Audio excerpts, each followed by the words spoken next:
अस्सलाम वालेकुम फ्रेंड्स, आप देख रहे हैं हमारा यूट्यूब चैनल अलमक्का टेक एंड बिजनेस। अब दुनिया भर से हमारे तमाम व्यूवर्स को मिडनाइट मार्केट अपडेट में बहुत बहुत वार्म वेलकम। तो दोस्तों, आज था फ्राइडे क्लोजिंग का अहम दिन और अभी भी इस क्लोजिंग को 2 घंटे बाकी हैं। जब आप ये वीडियो मुलाहिजा फरमा रहे होंगे तो इसमें सिर्फ 10 या 15 मिनट की मज़ीद कमी हो चुकी होगी। तो दोस्तों, आज 5 डाटा एक्सपेक्ट किए जा रहे थे मार्केट में, क्योंकि जब यहाँ पर जेरोम पॉल की स्पीच और मिनट्स आए स्टेप बाय स्टेप 2 दिन के अंदर, तो ऑटोमेटिकली सभी को यहाँ पर उम्मीद थी कि आज डाटाज आना शुरू हो जाएंगे। लेकिन दोस्तों, एक भी डाटा मौसूल नहीं हुआ और फिर इसके बाद जो तज्ज़ियाकार हैं, जो यूएस की इकोनॉमी के समझ लें बेहतरीन एनालिसिस्ट हैं और समझते हैं कि मार्केट को इन पे क्या असरात लेकर के आने होंगे और इनका असर मार्केट पे क्या होगा, उन्होंने यहाँ पर एक बड़ी स्टेटमेंट दे डाली है। और दोस्तों, वो स्टेटमेंट बहुत ही अहम है और वो ये है कि यूएस का जो वीकली जॉब क्लेम था वो ना आने की वजह से उन्होंने यहाँ पर स्ट्रेट फॉरवर्ड कह दिया है कि गवर्नमेंट का ये शटडाउन जो है ये अब यहाँ पर जॉबलेस का जो क्लेम होगा आने वाले दिनों का, इसको इंक्रीज़ कर देगी। यानी कि लोगों के बेरोज़गार होने के चांसेस अब बहुत ज़्यादा बढ़ रहे हैं। ठीक है जी। और क्योंकि अब तकरीबन हम 9वें दिन में एंटर हो रही हैं, अगर मैं गलत नहीं हूँ, नहीं तो 10 दिन तो होने ही वाले हैं। 10वें दिन की वजह से एक बात अपने ज़हन में रखें कि फिर दरमियान में सैटरडे संडे आ गया। ठीक है जी। 12 दिन हो गए और पीर वाले दिन हो जाएंगे 13 दिन। तो 13 दिन में क्या रंग आता है ये किसी को नहीं मालूम। लिहाजा अनएम्प्लॉयमेंट इस लिहाज से क्योंकि बढ़ सकती है कि लोग घरों पे बैठने पे इसलिए मजबूर हो जाएंगे कि जबकि पता है कि सैलरी तो मिलनी नहीं। ठीक है जी। तो फ़िलहाल इंटरनेशनल ख़बरों के मुताबिक ये अब तक की अहम ख़बरें हैं। जो लोग इस वक्त अमेरिका में रहते हैं, मेरी उनसे रिक्वेस्ट है कि कमेंट सेक्शन में आएँ और आके अपनी कीमती राय दें और बताएं कि आखिरकार सूरत हाल जो आप वहाँ पर देख रहे हैं वो सूरत हाल क्या है। तो गाइस, इससे ये होगा कि हमारी जो ऑडियंस है यकीनन वो भी जान पाएगी कि सूरत हाल वहाँ पर इस वक्त लाइव क्या देखने को मिल रही है। तो गैस, क्योंकि अगर हम पिछले रिकॉर्ड में जाएं तो उसमें भी हर बार अगर हम एक्सपेक्ट कर रहे थे 2,35,000 को तो 2,24,000 आई, और अगर किसी वक्त हम कुछ एक्सपेक्ट कर रहे थे तो कुछ आई। तो हमेशा एक्सपेक्टेशन से हट के जॉब डाटा मार्केट में देखा गया। और अब क्योंकि पहले से ही वही एनालिसिस जो मोस्टली इसकी छानबीन करके हमारे सामने सारा तिया पाचा रख देते होते हैं, इन क्लेम का वही कह रहे हैं कि बेरोज़गारी बढ़ेगी। तो गाइस, ये अक्टूबर के जो अब बाकी 20-21 दिन रह गए हैं, ये बड़े यहाँ पर मार्केट के लिए वॉलेटिलिटी को जहाँ पर जन्म दे रहे हैं। स्ट्रेट फॉरवर्ड मार्केट में बहुत वॉलेटिलिटी बढ़ने वाली है। लिहाजा वो दोस्त जो न्यूली इस मार्केट में आए हैं वो सबसे पहले इन चीज़ों को सीखें, इन चीज़ों को लर्न करें। अगर आप लर्न नहीं करेंगे, इस मार्केट को सीखेंगे नहीं, स्टडी नहीं करेंगे, रिस्क को नहीं समझेंगे मार्केट के, तो यकीन कीजिएगा ये ख़बरें और जब ये सेटलमेंट होगी आपको काफ़ी ज़्यादा ज़हनी तकलीफ़ का शिकार कर सकती है। तो गाइस, शाम 7 बजे के बाद मार्केट ने एक अच्छा यहाँ पर बूस्ट दिया। 2 घंटे का ये बूस्ट था और तब से लेकर अब तक मार्केट मुसलसल करेक्शन ले रही है और अब ये करेक्शन क्रैश के अंदर तब्दील हो चुकी है। अब इसे हम करेक्शन नहीं कह सकते। लिहाजा कैपिटलाइजेशन में बहुत बड़ी कमी हो गई है। हम 4.24 से निकल के सीधा 4.09 पे आन पहुँचे हैं और डोमिनेंस में सीधा सीधा 0.40 का इजाफा हुआ है। अगर हम यहाँ पर टॉप ट्रेंडिंग में कुछ देख रहे हैं तो उसमें फंडामेंटल में एस्टर मौजूद है। आप बहुत अच्छे से जानते हैं कि मैंने एस्टर की सपोर्ट आपके साथ 1.50 से 1.70 शेयर की थी। अगर आपने यहाँ पर इसको वॉच किया था, देखा था, तो अपनी कीमती राय दीजिएगा। आप देख सकते हैं कि एस्टर यहाँ पे 1.49 का लो लगाकर 1.80 तक का हाई दे चुका है। एनीवे, फिलहाल अभी भी जो मार्केट के उतार चढ़ाव हैं उसके मुताबिक एस्टर की सपोर्ट यही रहने वाली है। तो गाइस, जब सेकंड ट्रेडिंग सेशन स्टार्ट हुआ तो मार्केट ने अपने अंदर 12 से 1500 तक की हवा भरी। ठीक है, ये थोड़ी देर के लिए रही और हम अब इस वक्त तकरीबन 1,17,500 तक का 300 तक का लो देख चुके हैं। ये कितना प्रलोंग करेगा बीटीसी और इथेरियम को लेकर, इसे हम लास्ट में डिस्कस करेंगे और ये बड़ा ज़रूरी होगा। लिहाजा मैं आपके साथ उन्हीं को यहाँ पर डिस्कस करूँगा जो फंडामेंटल्स हैं और ज़रूरी हैं। तो गाइस, आप यहाँ पर देख सकते हैं कि आज बीएनपी की सपोर्ट थी 1240 और रेजिस्टेंस 1276। स्ट्रेट फॉरवर्ड यहाँ पर BNB ने 1205 का लो प्रोवाइड किया दोस्तों। ये कर करा के $63 तक का लो था और इसने तमाम सपोर्टें यहाँ पे तोड़ दी।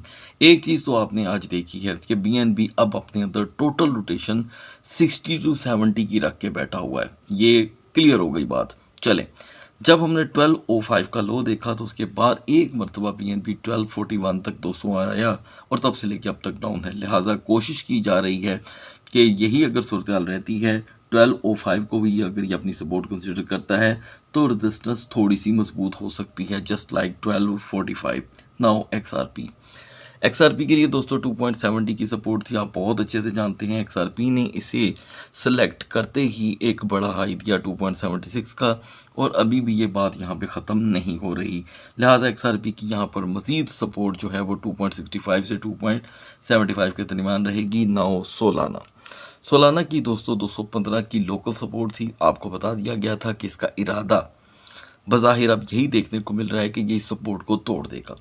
तो इसने गाइस यहाँ पे अब तक का सबसे बड़ा लो लगा दिया है 208। आप जानते हैं कि तकरीबन 11 दिन पहले सोलाना ने 190 तक का लो प्रोवाइड किया था। तो यहाँ अब जो इसे हमायत हासिल रहेगी वो जस्ट और जस्ट 200 की है। नो डाउट यहाँ पर बाउंस बैक होने की भी जो कि है उम्मीद रखी जा सकती है, जस्ट लाइक 212। डॉज कॉइन के लिए दोस्तों यहाँ पे 0.2520 की रेजिस्टेंस चाहिए थी, ठीक है। डॉज कॉइन इसे बिल्कुल भी हासिल नहीं कर सका और अब आपके सामने सूरत हाल आ चुकी है। 0.2470 का लो एक नॉर्मल सा लो रहेगा, ये आपको अपडेट किया गया था। तो गाइस डॉज यहाँ पे कुल मिलाकर के 0.2340 तक का लो दे चुका है और अभी भी हम वहीं के वहीं हैं। जैसे कि आप जानते हैं कि डोज ने मुस्तनद बिहेवियर अपनाने की वजह से 0.25 को काफ़ी दिनों से होल्ड किया हुआ है। तो यहाँ पर उम्मीद की जा सकती है कि अगर डोज 0.2310 को अपनी सपोर्ट बनाता है तो मॉर्निंग में 0.2370 की रिकवरी का लेवल वक्ती तौर के लिए देखा जा सकता है।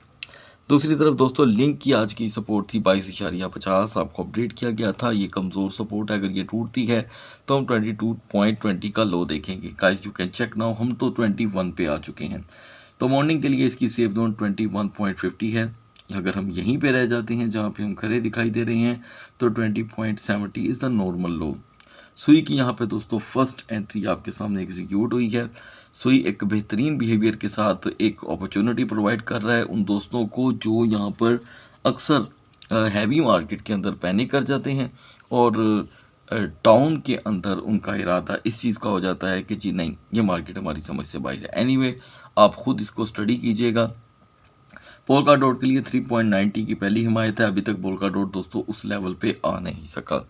यूनिसेफ को यहाँ पर दरकार थी आज सपोर्ट $8 की, आपको बताया गया था ये इसकी कमज़ोर सपोर्ट है। थोड़ी देर के लिए भी अगर ब्रेक होती है तो हम 7.80 का लो देखेंगे। यहाँ पर मेरे सामने जो डाटा मौजूद है उसके मुताबिक यूनी 7.64 तक का लो दे चुका है, ठीक है दोस्तों। तो अभी भी इसकी एक और सपोर्ट है जिसको फिगर वाइज बहुत अहमियत हासिल है 7.50 की। जी कैश में, जिसे हम बिल्कुल डिस्कस नहीं करते लेकिन मैं आपको बताता चलूँ कि इसमें कोई ख़ास कमी नहीं हुई। इस मार्केट में इसका हाई वॉल्यूम इसे अपनी जगह पे मजबूती से खड़े रखे है। नाउ BGP दोस्तों, BGP की 5.50 की सपोर्ट आपके सामने यहाँ पर हिट हुई है, ठीक है जी। यानी कि BGP, BNB, उसके बाद पोल्का डॉट ये एक बेहतरीन रवैया अपनाए हुए हैं। लास्ट में मैं यहाँ पर डिस्कस करना चाहूँगा दोस्तों टाओ को। टाओ में हमने 350 से लेके 368 के दरमियान इसकी सपोर्ट एंड रेजिस्टेंस शेयर की थी। लिहाजा टाओ बहुत मुस्तनद बिहेवियर अपनाए हुए है। 364 से नीचे का ये अभी लेवल पकड़ नहीं रहा, तो मैं समझता हूँ इसकी वक्ती सपोर्ट 375 की है। अगर ये ब्रेक होती है तो हम 370 का नॉर्मल लो देखेंगे। रेजिस्टेंस विल बी लो। मैं यहाँ पे दोस्तों पैपे को डिस्कस ना करता, लेकिन पैपे यहाँ पर फिर से अपॉर्चुनिटी गेन कर रहा है। देखें ऑलरेडी पैपे 5093 का हाई लगा करके आया है, ठीक है, 5093.80 का। और आप बहुत अच्छे से जानते हैं कि उस वक्त पैपे जो इससे पहले का लो लेकर आया था वो 5090.50 का था, वो कंप्लीट हो गया। अब यहाँ पर ये भी आपके सामने एक सूरत हाल बेहतर है, लिहाजा इस पर तवज्जो दें। ये एक अच्छी सूरत हाल बन रही है। बढ़ते हैं BTC और इथेरियम के कैंडल चार्ट की तरफ। दोस्तों पिछले 9 घंटे से BTC मुसलसल क्रैश कर रहा है। आप देखें इसमें कोई शक नहीं है कि जो फर्स्ट 3 और की कैंडल थी वो इतना बड़ा कोई क्रैश नहीं लेकर आई, लेकिन अब यहाँ पर हम 120 को ब्रेक कर चुके हैं। आप बहुत अच्छे से जानते हैं कि मैंने आपको अपडेट किया था कि 121 का भी ब्रेक होना मार्केट को सीधा 120 की तरफ लेकर के जाएगा, तो लिहाजा अब तक का हम सबसे बड़ा लो देख चुके हैं। वर्ल्ड रिकॉर्ड हाई लगाने के बाद बीटीसी अब यहाँ पर 1,17,000 पे आन पहुंचा है। तो दोस्तों ये एक क्रैश है, इसे कहते हैं लिक्विडेशन, जो ओपन इंटरेस्ट की ट्रेड को लेकर के मार्केट में देखा जाता है। तो दोस्तों कहीं भी आपको यहाँ पर ग्रीन कलर की सपोर्ट दिखाई नहीं दे रही, लिहाजा हम पुराने एनालिसिस की तरफ जाएंगे जिसके मुताबिक बीटीसी को यहाँ पर 1,15,000 तक का आसरा देखने को मिल रहा है, यानी कि 1,15,000 का बाउंस इसे दोबारा 1,16,500 तक लेकर के आ सकता है। लिहाजा 120 पे वापस आना इसकी सेफ जोन रहेगी सुबह तक, क्योंकि अभी 48 घंटे नहीं हुए। जब तक 48 घंटे नहीं होते हम किसी भी लेवल को इसका स्ट्रॉन्ग लेवल कंसीडर नहीं कर सकते। एक चीज़ आपने यहाँ पर एनालिसिस ज़रूर करनी है कि यहाँ पर जल्द से जल्द सपोर्ट बन जाए, वो भी 3 घंटे की। अगर ये सपोर्ट नहीं बनती तो अगला टारगेट 1,15,000 हो सकता है। ये दोस्तों जो मैं आपको अपडेट फराहम कर रहा हूँ, ये बाकायदा तौर पे टेक्निकल इंडिकेटर के थ्रू मैं आपके साथ शेयर कर रहा हूँ, ठीक है। और ये गलत भी हो सकती है, क्योंकि टेक्निकल जो इंडिकेटर्स होते हैं उनमें यहाँ पर पिछले ट्रेंड को फॉलो किया जाता है, ठीक है। तो पुराने ट्रेंड के अकॉर्डिंग यहाँ पर एक सपोर्ट बन जाती है तो बीटीसी मज़ीद क्रैश से बच सकता है। और यकीनन 1,18,500 से दिन का आगाज़ थोड़ी देर के लिए इसे यहाँ पे स्टॉपर का माहौल क्रिएट कर सकता है। अगर हम यहाँ पर हेल्पफुल टोकन की बात करें तो उसमें यूनी और टाओ का मेन किरदार रहेगा। बढ़ते हैं इथेरियम के कैंडल चार्ट की तरफ। बीटीसी ने तो गाइस अपना 1,20,000 का लेवल तोड़ दिया, लेकिन इथेरियम अभी तक यहाँ पर 4,000 को प्रोटेक्ट करने की तरफ लगा हुआ है, ये देखें। तो मैं आपको यहाँ पर बताता चलूँ कि इथेरियम करीब 7 बार यहाँ पर हाई लगा करके आया है दोस्तों, 4700 से लेके, यानी कि 4700 से लेके 4900 तक का 7 बार पिछले एक महीने में, और 7 से 8 बार ये 4,000 तक आया है, और 3850 तक का हमने लो भी देखा है। अभी भी यहाँ पर सेम यहाँ पर बीटीसी वाली कंडीशन है, कोई सपोर्ट मौजूद नहीं है। तो इसका मतलब ये हुआ कि अगर हम 4250 पे वापस नहीं आते 4250 पे, तो एन मुमकिन है कि इथेरियम अब 4,000 को ब्रेक कर सकता है।